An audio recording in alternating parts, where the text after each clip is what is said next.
Well, thanks everyone for your time this evening. The town recently purchased the property at 335 East Matthews Street, and as we've been, evaluating that site and that property, I know a few of you have walked through the house.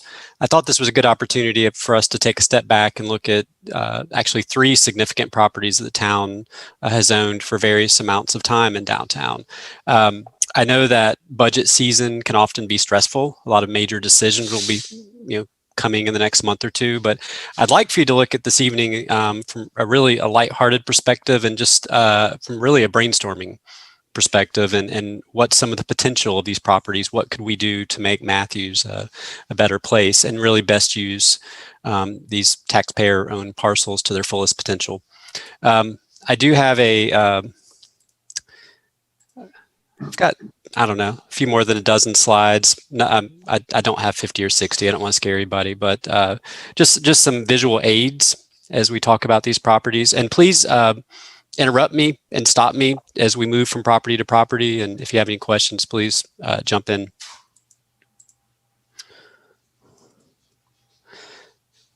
So again, we've got these three properties. How can we best utilize these taxpayer assets in the community?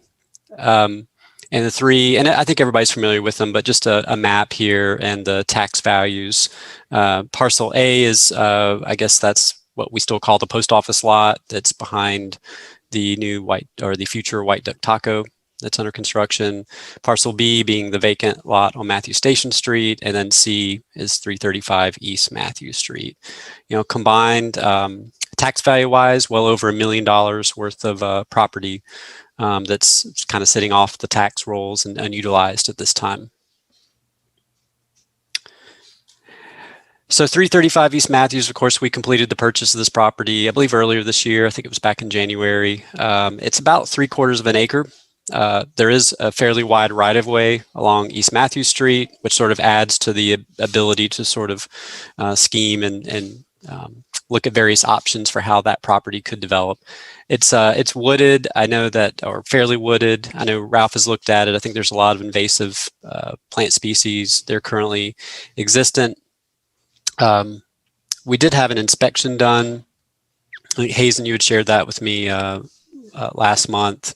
Home was built in 1940. And again, I know several of you have walked through the property. It's a charming small house. However, it does have I would say, very high level of deferred maintenance.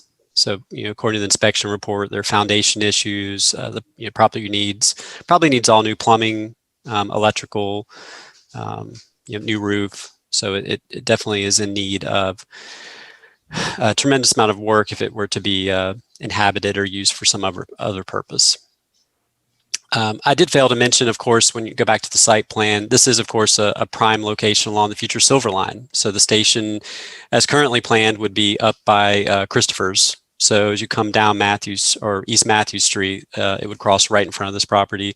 Looking at the current designs, and again, we're obviously very early on. It does not appear that this property is heavily impacted. There could be some minor right-of-way taking on the road frontage, but not a huge impact. There should be developable property left over. As I mentioned a few moments ago, the home has active roof leaks. It will require significant investment, whether we rent this for some temporary or intermediate time frame, as we do with some of the houses over by Stumptown Park, or were we to bring it up to code for a potential commercial user. That is one concept we've explored a little bit. Is there an opportunity here for a small business to be located in the building? Based on the assessments, and I know Commissioner Urban, you and I walked through it one day. It's hard to put a dollar figure on it, but maybe in excess of $100,000 to bring that structure up to code, to turn it over to a retail or commercial tenant. So what would we do with the property if it's not reused? Probably would be a light market study, kind of test the market, what is a good use here, and potentially generate a site plan. What would fit on the property? What are some appropriate uses? What's a layout that would be fitting of this very visible property? As you know, when you come around the corner, you have KP Park, and it's a really, really visible site that a new building could really anchor that corner and become an extension of Matthews Station. It is an opportunity to, if we do consider redevelopment, it is an opportunity to expand the downtown footprint. And the E&T district, now that that's starting to be built out, it's really a very short bike ride or perhaps a 10 or 15-minute walk. So this site does provide a good opportunity to link those two individual areas of town. So visuals are always a big help. I like them. They're free. We don't have to pay someone to generate renderings. This is an image from our neighbors to the north in Davidson. This is a project called Stowe's Corner. And the reason I chose this as a visual was just to kind of get us thinking a little bit about opportunity at this site. If the building were not to be reused, what would a new structure look like? And I don't think so much now about individual uses, whether it could be retail or residential or office or lodging, really just thinking about fit in downtown Matthews. What intrigued me about this site, and sorry, I'm moving everybody's faces around so I can see the map. On the right, you see that this building is in the heart of downtown Davidson. There are residential structures nearby, but they've created a building that really anchors a key intersection. It's sort of a small Flatiron building. And the layout of this property, the shape of the property, the way Matthews Street curves along the frontage really reminded me of this property from a scale perspective. That building is probably in the neighborhood of 20 to 24,000 square feet. It has first floor retail and restaurant space, and then I believe the upper floors are office condos. Doesn't this also have a parking deck in it? That's a good point. Right here where you see my cursor, there is some, I think you'd call it tuck under parking. So there's not much. I would say 8 or 9 spaces. So yes, that's a good point. There's some surface parking here on the back of the site, and then there's a little bit of parking tucked under the building, but it's relatively minor, but it does reduce the amount of surface parking on the site. That was achieved on a site that is, according to Polaris, this is 0.42 acres. And we have about a 3/4 of an acre site. So it kind of gives you a good feel that this is actually a fairly large property in a downtown setting to work with. And this is just another image of some infill in a different community that sort of addresses an intersection. If the board has interest in considering this property for development or sale to a developer, I would suggest that we engage an architect or site designer to come up with a few mock-ups of site plans. You know, what fits, you know, look at the shape, the topography, whether we need stormwater detention, would it be above ground, underground, and how the property would address the street, what it would look like with the light rail going through. And again, this is just an example I found that I thought laid out a vision for another community's downtown. But I'll pause there for a moment and just let you all kind of discuss this and kind of see what your thoughts are. I've talked a lot. Is this in this drawing that you got here? Is this in Canton, North Carolina? It's actually a community down in Georgia. I've found a lot of good examples of towns similar to Matthews in the Atlanta suburbs that have experienced a lot of growth, and they've also had to grow their downtowns. So there's a lot of good examples of downtown infill development. This is Roswell, Georgia. Commissioner Miller, do you have a comment? Yeah, thank you. I like the concepts and the renderings that you've shown of other examples, such as Davidson. I think it would anchor that corner and enlarge Matthews Station Street or Matthews Station in general. I don't like, or I'm afraid rather, of the idea of town council and Hazen and Becky becoming landlords and for a coffee shop or a future retail use of some kind, I would support a developer, if we get some renderings and putting it out for, I think you mentioned RFPs or whatever. I would support exploring those other concepts. Great, thank you. Yeah, I've got a couple comments. I, initially was really excited about possibly saving the structure. It is very quaint, probably not overly historically important, but just a nice building of how Matthews used to look, maybe in the 40s or whatever. But after I went through the building, I have to agree that it would cost so much to bring it up to code, and then it would just be something that we're holding, as Commissioner Miller said, as leaseholders for somebody, and they may pay us $2,000 or $3,000 a month. I think it would be many, many years before we'd recoup our money. Not sure that's being good stewards of the taxpayers' money. So I think also I would prefer to have a developer look at it. I really like that Davidson project. Looks really neat. I think it might be a good fit there. Something similar.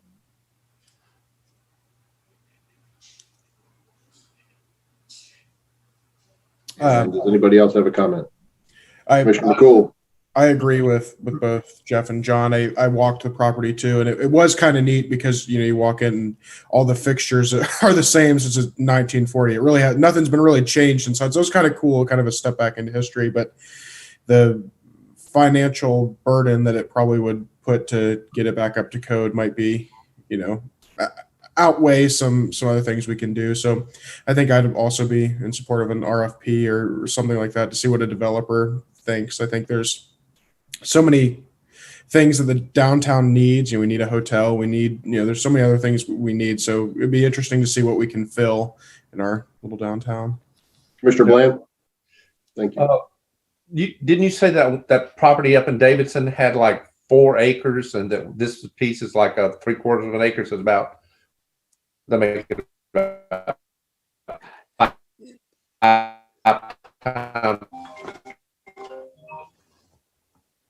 hello? You're breaking up there towards the end. I don't know. I just wanted to see. Our piece is bigger. Yeah, Davidson's just 0.4 acres. 0.4. Oh, I thought you said it was 4 point something. I apologize. Yeah. I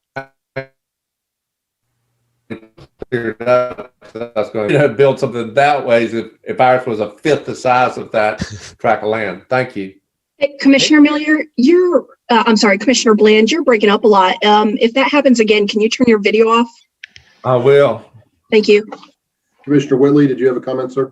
I did. I like the plan that you showed too, but that I know we're looking for a parking space downtown, and that's so close to downtown, and it's something we could make a commercial building, but still give some additional parking because that's real close, especially when the rail come through there.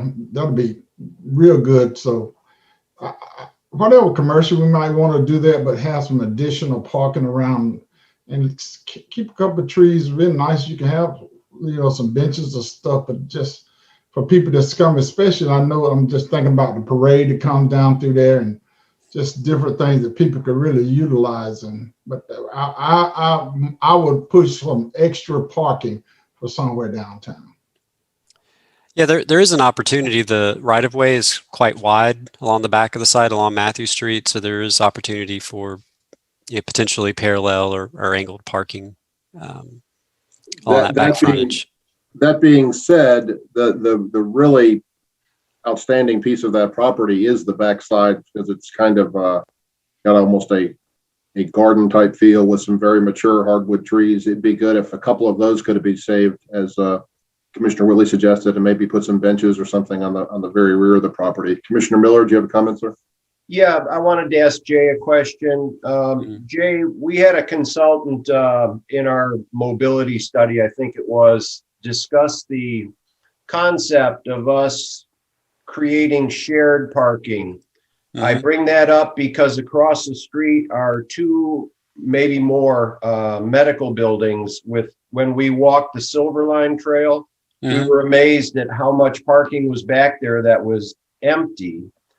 And I'm just wondering if, as a result of that, what that consultant said, we could study how much it would cost to have shared public parking behind those buildings, which is across the street from this site.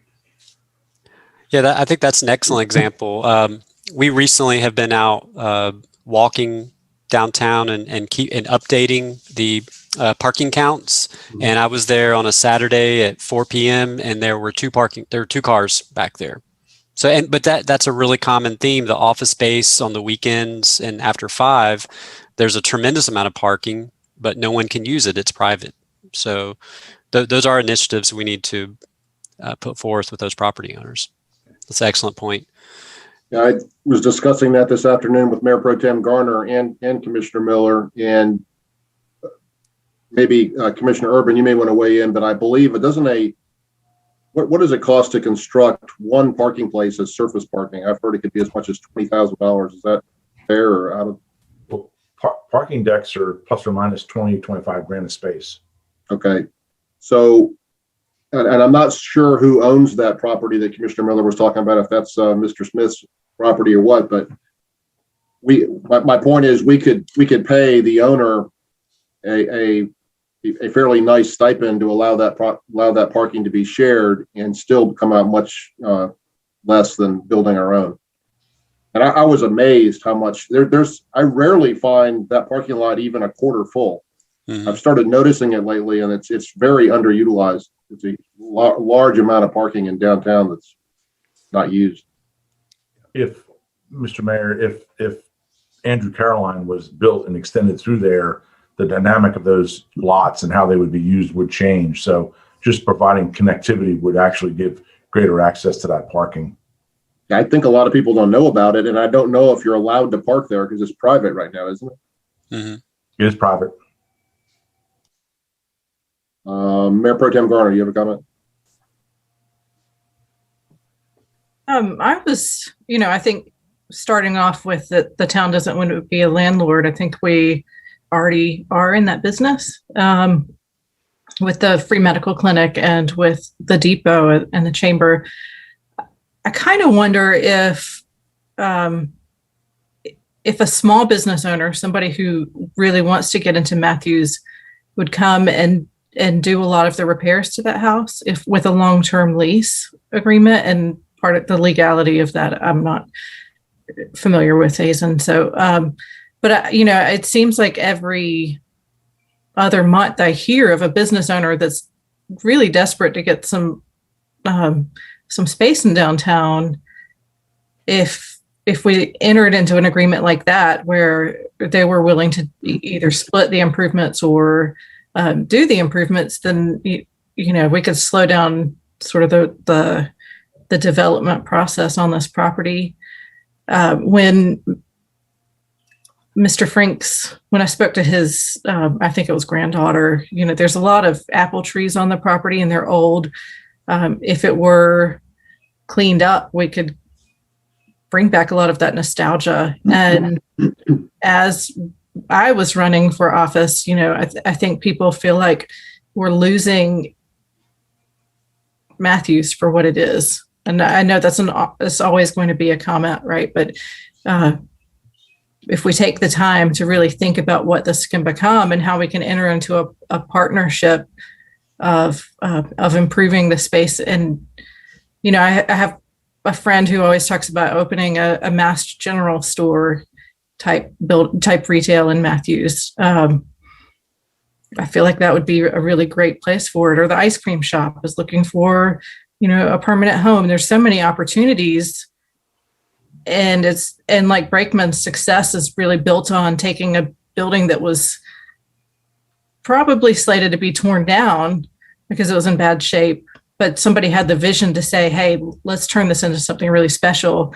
That's what our opportunity is here. We can turn it into something special that reflects the nostalgia of Matthews, or we can turn it into another generic brick building that, you know, may or may not turn into something full of character that makes Matthews unique. So to that point, I think both you and the mayor just made some really good points. And if you think about when we have park sites that we evaluate every year at the planning conference, and Corey will have sometimes 2 or 3 iterations of layouts for how the park site could develop. I would suggest sort of a planning process on this lot to garner some community input and kind of see what the community thinks about this very visual, very, very high vis location in downtown. And that will help us ascertain kind of what the market is, but also look at, you know, is preserving trees on site a priority? Is there an option that sees that house preserved? It's a fairly large lot. Maybe there's an infill building at the corner and the house is preserved. So I think looking at a few different options for site development would help us better understand what the best tract is.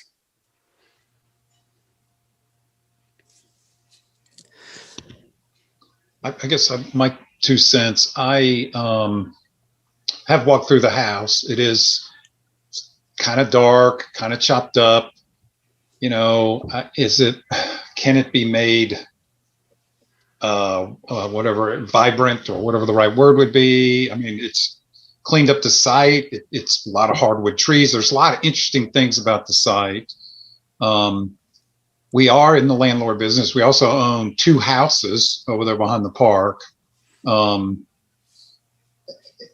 You know, it's not our forte. I don't know if do we find somebody to manage this stuff for us? I know, it's like Corey handles those 2 out.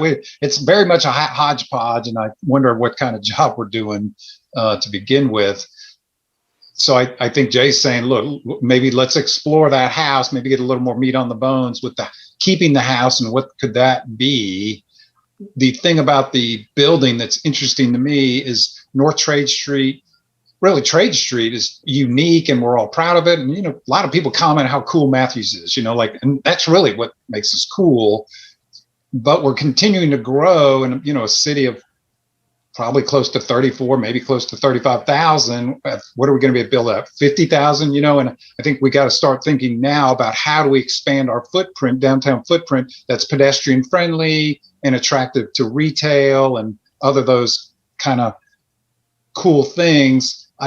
My advice, if we did do a building, we'd want to make sure this is a high quality building, you know, whatever those facade things that are a little cut above, I would think that's important. So when people go by, they see, oh, this is a special building. It's just not, you know, full of lick and stick, I think, as Commissioner Urban would say. And it's like, man, the thing looks cheap. So that would be my advice. Well, I think the great opportunity here is that you all are used to things being proposed and thrown at you by the development community. And this is an opportunity for us to be in the driver's seat. So Mayor Pro Tem, if part of the vision is, look, we've talked about micro retail. If we would like to see some micro retail on the first floor of a building that creates that small space that's more affordable for small businesses, that could be one aspect of an RFP that we put together. I'm just throwing that out as an example that lets us sort of dictate what we're looking for. Now, we could be overly prescriptive and no one wants to touch it at the same time, but we certainly have a lot of leverage.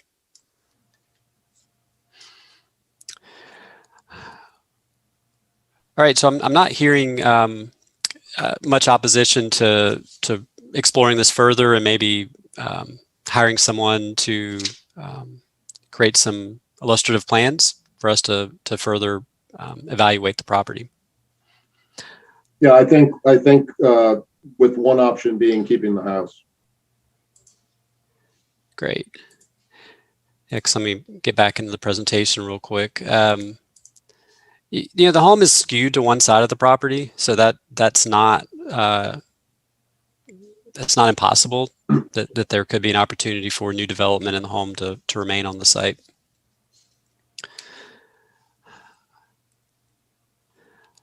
All right.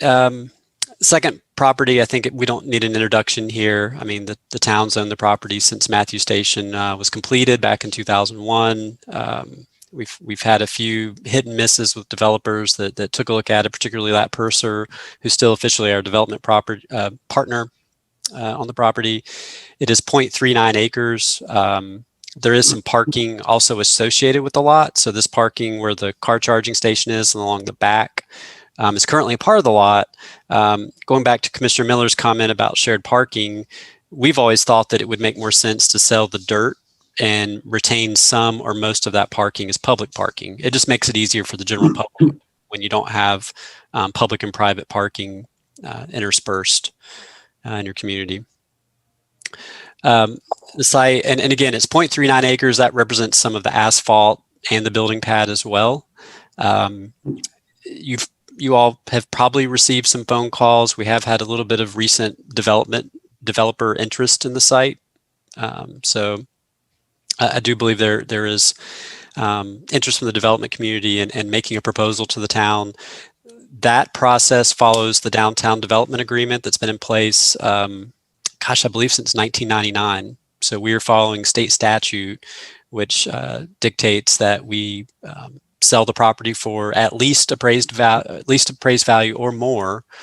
There's a site plan approval and elevation approval that is required prior to executing a contract to sell the property to a developer. So it's not unlike a rezoning where you would be reviewing both civil plans and architectural plans.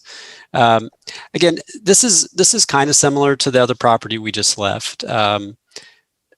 What's a good use right here? What are we missing in downtown? And to Mayor Pro Tem Garner's point, for me, the built environment's really important, but also what's in the building is equally important. So I think it's A, yes, we want to see nice architecture, but B, what's in it? Is it a market? We've talked about public market in the past, not competition with the farmers market, but a goods market, event space. That's a discussion that the board's had over the past several years.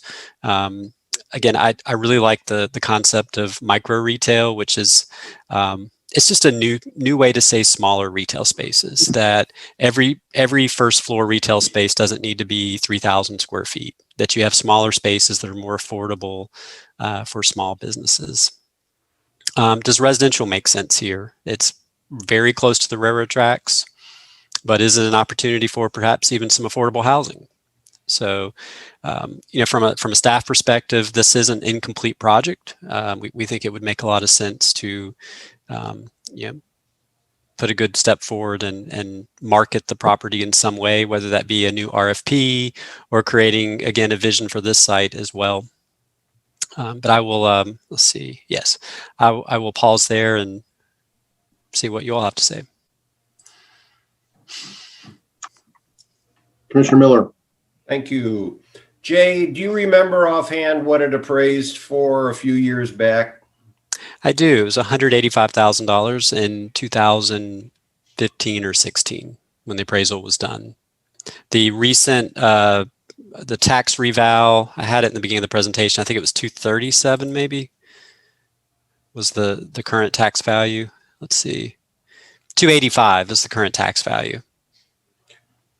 Okay, while I'm on that topic, I would like to just consider the RFPs and try to earmark roughly $300,000 if that property is to be sold and developed under the guidelines that you've already mentioned, that we put that into the parking next to the post office. It would solve a parking problem using money that we have in dirt right now. And I'd like to bring back an old concept, which someone's going to shoot down, where we have a walkway from that parking on the other side of the railroad tracks over and down into Matthews Station Street. And I've heard stories about, well, you need an elevator. And it's got to be a certain height. I believe it's got to be a certain height, but well, we put an elevator on the ag building, and how often is that used? If we have to, we can.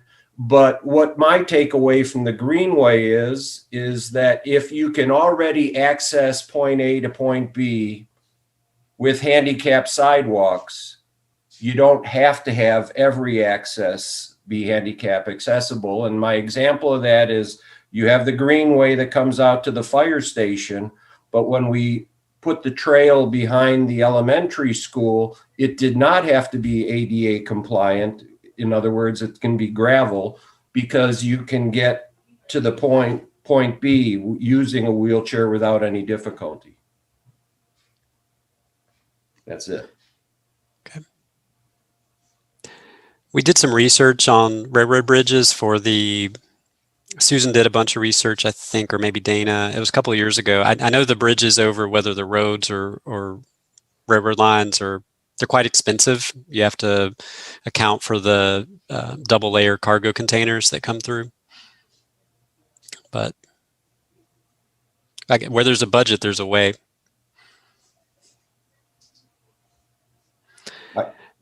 I think it would add a lot to Matthews and turn negative into a positive. So we have discussed, I guess, earmarking that money, Hazen, in the past. That's been an idea that to balance the increase of new development downtown to create some parking on that. And we are going to move on to that lot here in just a moment. Yeah, I know. Does everyone want to see, or would you like to see, a similar visioning process for this property? You know, we just sent out really a cold RFP, back in 2015 and said, look, we want to see a mixed use building here. Give us some ideas, development community. Would you like to see more of a process where we dictate a little more like what our vision is for the property, similar to the previous lot? Or maybe look at these in tandem since they're so close together? No? Perhaps. Two separate processes. I'm just reading yeses and nos on the screens. Okay. Isn't it the same process on two different parcels? Yeah, it could ultimately be. We have a little bit more freedom at 335 East Matthews because it's not part of the downtown development agreement. So, public-private partnerships, I don't know, Hazen, even maybe land leases, things like that. It's pretty strict how we dispose of the property through the state statute on Matthews Station Street. The only comment I'd like to make on that piece of property is we've been talking about developing it for 20 years. So I don't want to be in a rush to just do the first thing that comes along. We've waited 2 decades. Mm-hmm. So let's get it right. We've waited a long time. Let's make sure that whatever we put there is appropriate and not the first thing necessarily that is put forward. And I do think it's easy. It's amazing how time goes by. Like we'll talk about it and, Ladd will give us some, in my opinion, not a very imaginative proposal. We're not excited about it from a staff standpoint, and he never takes the next step and kind of whines about lack of parking downtown. But I watched the Thai Taste guy this afternoon park in the best parking place on Matthews Station Street, so some of his tenants are culprits in my opinion. But I think a visioning process would be healthy to see what the community would like to see and what y'all would, so that we can take that next step instead of, because if we're not careful, we'll talk about this again in another 2 years. I do have a question. Because I discussed this with another commissioner today. How prescriptive can we be as to what goes there? On Matthews Station Street? I mean, in particular, we were talking about, do we want a national chain versus something that would be more unique to Matthews? Is that appropriate for us to get that much in the weeds, or? Charlie's not here, Hazen. Prohibition on what constitutes a chain, because you can have a local chain or national chain. Well, the comment, like, for instance, I wouldn't want a McDonald's to go on that site.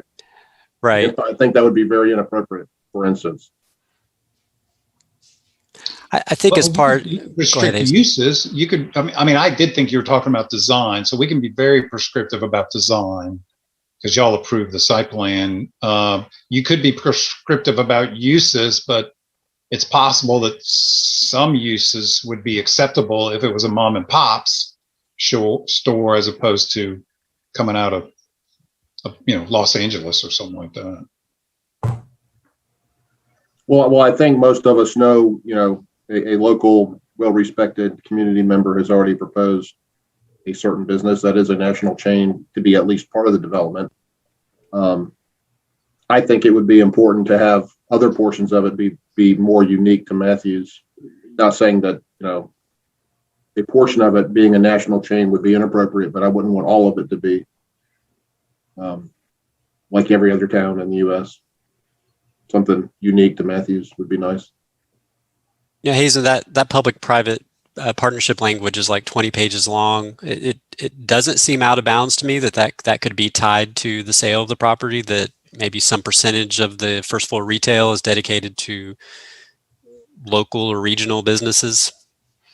At least we can run it by Charlie too. Yeah, we could run this I think we need to run it by the attorney to find out. Mr. Urban. I'll be careful about what I say because I know the inside and outside of that lot very, very well. I'm sort of waiting for something better to come along. I'm not sure in 20 years the developer thought there was something better for there, they would have proposed it. Lat proposed what was best based on his pro forma, and that was like a story and a half building, which I think is a mistake.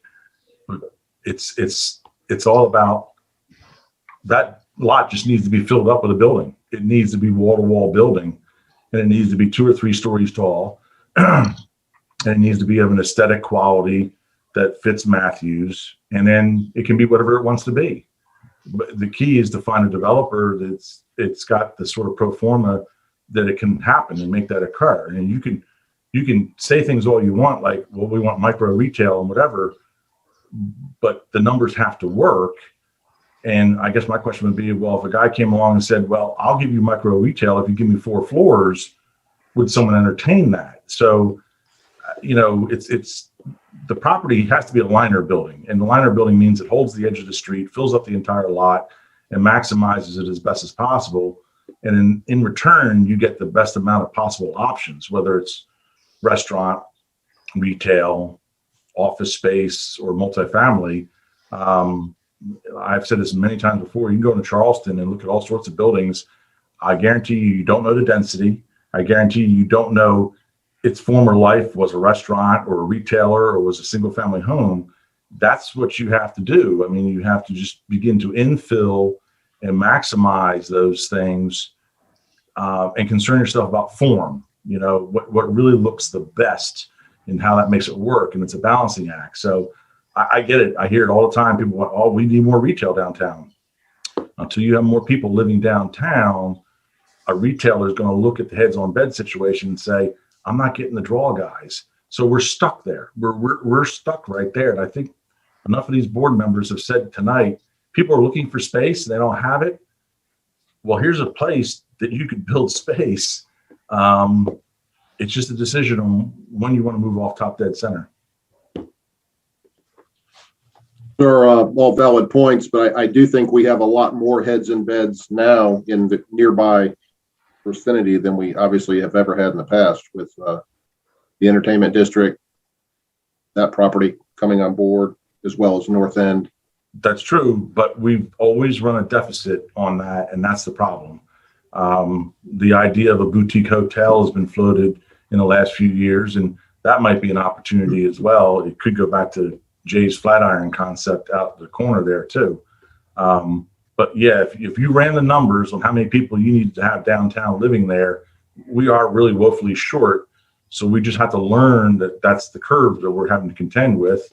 I just, if there was something viable, a developer would have already figured it out by now.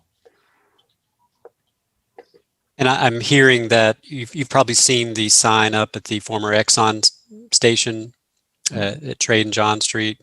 There's a sign that says new development opportunity.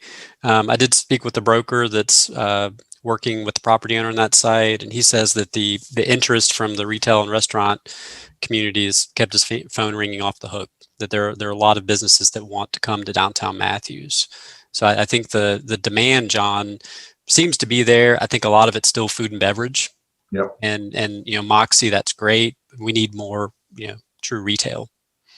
That was a great announcement. But a restaurant wants to build a single-story structure, which is not something we really should be allowing, because it's to the detriment of the town overall. That's the problem.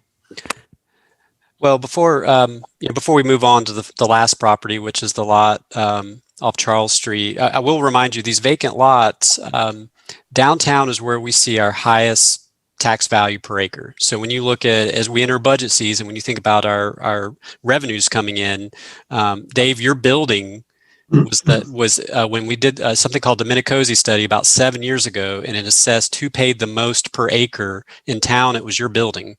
You paid the highest amount of taxes per acre because your building takes up your whole lot, and it's 2 stories. There's no parking. So these properties we're looking at, when you backfill these properties, you are incrementally reinforcing our tax base. So that is obviously not the most important thing, but these are small wins for the community when these properties do develop over time. Good job, Dave. So keep paying those taxes, man. Appreciate it. So good job. What year was it built? Whoever built it in 1880, they did us a solid. Okay. So Jade, let me make sure we got consensus. So, I mean, Please. Is the board comfortable that we do some kind of visiting process for Matthews Station Street property separate from the East Matthews Street property? Yes. Okay. I think that's the consensus of the board. Okay. I was worried we didn't use the word consultant though, did we, Jay? We didn't use that word. Studies. Not going to do a study, are you? I'll change my vote. We will need some help with the visuals to come up with some plans and ideas for what these properties would look like.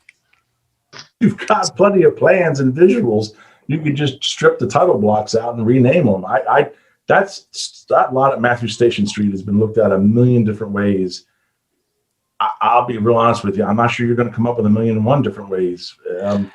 You can put an RFP out there, but the reality is we've looked at it every which way till Sunday. Unless someone really has something way out of the box, that's the only way it's going to move. It is less complicated than 335 East Matthews. Yes, very much. I think there is more to contemplate on that property than there is this property. Yes, I would agree. Okay. And let me just say, the last thing that Lat proposed was generally very well liked by the board. Unfortunately, Lat wanted us to heavily subsidize it. And that's why I think it died. All right. Sorry, Jacob, go ahead. So the last property is what Commissioner Miller was mentioning as a potential parking location. Believe it or not, this is an acre. It doesn't seem like it when you're out there because a lot of it's in a drainage channel on the side, and then there's some parking alongside the future restaurant. We've evaluated this for, I don't know, Hazen, a decade now as a future parking location. Leanne also did a lot of work looking at the concept of pop-up markets. So I think this is an opportunity to look at either parking or some partnership with there are local groups that actually bring markets to your property and into your location. So that would be an opportunity to add some kind of excitement in downtown. Once the property sold to the taco shop, I think it's made us take a step back and realize that building is likely to be there for the next decade or so or more. So our opportunities here are somewhat limited. If we're not going to control this whole block, we need to sort of look at a plan B now. We have talked land swap potentially, or even some easements with the owner of that property. He's very interested in working with the town. They've got a great vision for the new restaurant there. But yeah, just wanted to get some ideas from everyone. I mean, Jay, something that's come up quite often in the past, and I've been told it's not a great urban design idea these days as far as environment goes, but that piece of property would be greatly improved if we could cover that drainage ditch up. And I don't think it would be too environmentally damaging just to cover a small section of a creek up or whatever that is. But that limits what you can do there, because there's a big, huge ditch running through the property. I don't know if that's something we could look at. Commissioner Miller first, did you have a comment? Jay, you had a very, very good rendering of the farmer's market relocating to the left of the green outline where the Renfro property is for parking and stuff. Wouldn't that pedestrian connectivity be a good idea to maybe run by the new board members and stuff as a potential visual? Right. So in the downtown plan, we did not show the farmers market relocating, but we did show a pedestrian alley that would run from Trade Street along the back of this property, and then potentially even have a footbridge over to the post office, which would create ped access through the center of the block. The mobility study also contemplated some connectivity, I believe, from Charles back to John Street. But that's certainly an opportunity to provide parking for the farmers market, and then if Mr. Blackley ever chose to develop that property, I think you would have some public parking nearby that could serve new development. But I'd be happy to share some of those drawings in the downtown plan for those that aren't familiar with them. Mayor Pro Tem Garner. One of the consultants was it the mobility study where they had a garden kind of along that creek? I think so. So Mayor, from a contemporary perspective, I think if CJ and Susan were in the room, they would probably tell you that's not a best practice to pipe the creek. I mean, I know every situation is different. Nearest John Street, it does show up as a swim buffer. That's a no build zone for the area closest to John at the front of the site. Yeah, it's not a minor inconvenience, especially up by John Street. That's a huge, massive hole in the ground. It's surely there's something we could do to improve that, lessen the footprint at least of the Mayor Pro Tem Garner. I think if we could see that garden image, or it was like a walkway with some plantings along it, it can be, more attractive space for sure. That one really stuck out to me as being interesting. An interesting solution for it. Because of the dynamics of however that drainage works there, the portion nearest John Street ends up being a catch basin for garbage. It's always full of Pepsi bottles, and during campaign season, all of our signs are down in that big hole. It's just very unattractive. I'd like to see at least if that area could be reinforced or something, and maybe a wall or something put in there so that it's not just a big hole in the ground. Yeah, we can talk to CJ and Susan. There is, an open ditch has significantly more carrying capacity of water than a pipe does. You can pipe ditches can create a lot of flooding problems because you're restricting the amount of flow. I'd say let's look at these, because at the end of the day, Mayor, what you're talking about is aesthetics, right? It's aesthetics. It looks bad. It looks horrendous. Right. So, yeah.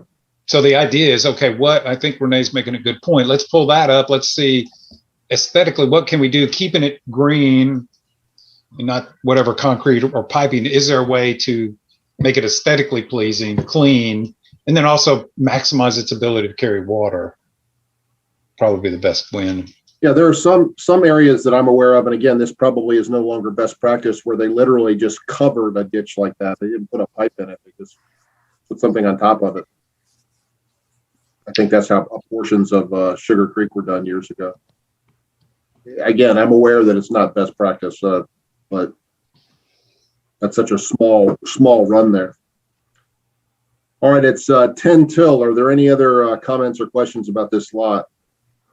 We can at least take about a 5-minute break. Does anybody have anything else on this? Not seeing anything. Jay, I think this is really good discussion. A lot of good ideas brought forward. Okay. Thank you for your time this evening. Thank you. We'll throw them in the hopper and see what we think when we maybe get some proposals back or some other ideas. We'll keep you up to date. Thank you. All right. Thank you very much. Let's take a quick break. We'll be back. Please check back in a minute or two before 7. Thanks.